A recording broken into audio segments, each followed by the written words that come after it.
nervous here with all the leaf blowers and stuff. I wanted to demo the silky leash technique for you real quick because this is something that we've been working on a lot. Yes. To kind of redefine the pulling sensation on her collar. Good girl. So we've got two different kind of things in my bait pouch or my treat pouch here. One is lamb. Good girl. Yes. Which she doesn't like. I have to coax her to eat that. And then the other is cheese. Yes. Good girl. I am marking for eye contact here still because that's huge, huge, huge for Miss Foxtrot. But the silky leash really is all about that leash pressure, and we've been working on this since day one with Foxtrot, so she's pretty good at it.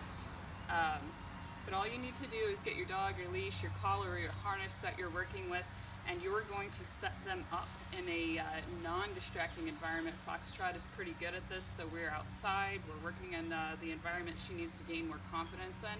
But once you have your dog in front of you, you can ask for a sit if you like. I like to let the dog just default. And what you're gonna do, hi good girl, is just apply gentle pressure out to the side and wait until you feel for the slack. You don't wanna watch it because what your eyes are gonna see is completely different from how your body feels, that relaxation there. So she's a little upset because of all the activity going on. It's, you know, it's just a busy yard work day for everybody, I think. So she's mildly upset about that. Good girl. So very slight shift, but I can feel that tension relax, and that is what I'm clicking for. That's it. Good girl. I keep handing her lamb, which she doesn't like. I'm just going to tease her a little bit and see if she can gain some sort of interest in it. Good girl. No, we don't like it. So I'm going to have to dig in here for my cheese. We ran out of hot dogs yesterday, and I got to go pick up some more, but that's our last hot dog. Good girl. Kind of wishy-washy about that, but you're going to be the one applying pressure. You can see she's coming with me pretty easily. Sometimes this game looks a lot like you're just standing there holding your leash out to the side. Good girl. Come here. Sit. So I'm going to put her in a sit. And her focus is kind of all over the place. It's not necessarily on me, which is totally fine. You don't want to be staring at your dog while you're doing this. You don't want to yank the leash either because we're not jerking our dogs around. We don't want to do any unintentional damage to their neck or their esophagus. So I do not recommend checking your dog. That's what it's called when you yank on the leash. It's just gentle, steady pressure.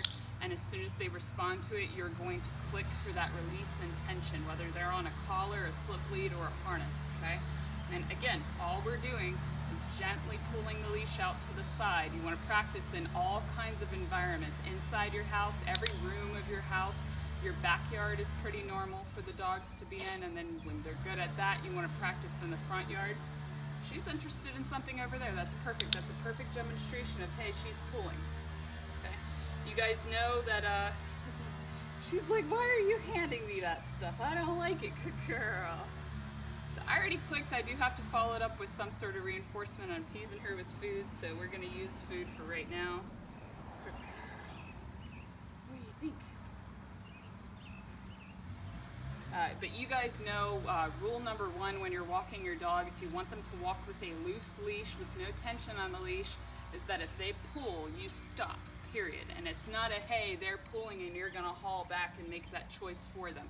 If they pull, you just stop and you wait for them to release that tension. If you are in a hurry and you got to go somewhere, it's okay to say, okay, let's go, and take off.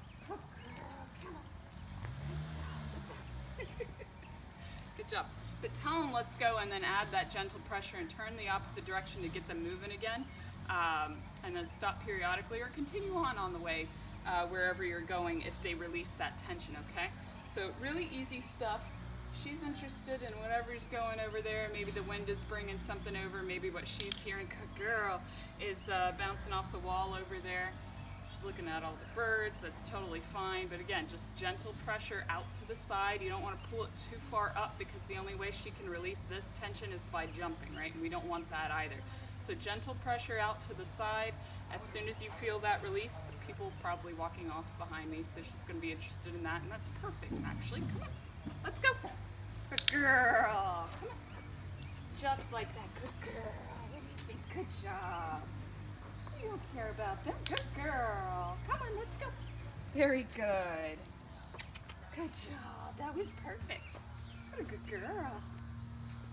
That's a big family. Had at least a dog or two. I'll have to go back and rewatch that. Very good. That's exactly what I want. Good job. What do you think? So, practice in every room of your house. Even rooms she's not allowed in, just make sure you have your harness or your leash, whatever you want to walk her on, and practice setting her up to respond to that tension. If you're in a minimally distracting environment, it's going to make her more aware of you know, what she's feeling on her body, and that should help a great deal. Good job. I can go get more cheese if you don't like this lamb stuff, kiddo. I don't know if it's because it's cold, it just came out of the fridge, or what. Good job. But she did good. And that's all I want you guys to do. Hey, sit. Very good. Good job. Fix her leash. I'm gonna keep going. Come on, kiddo.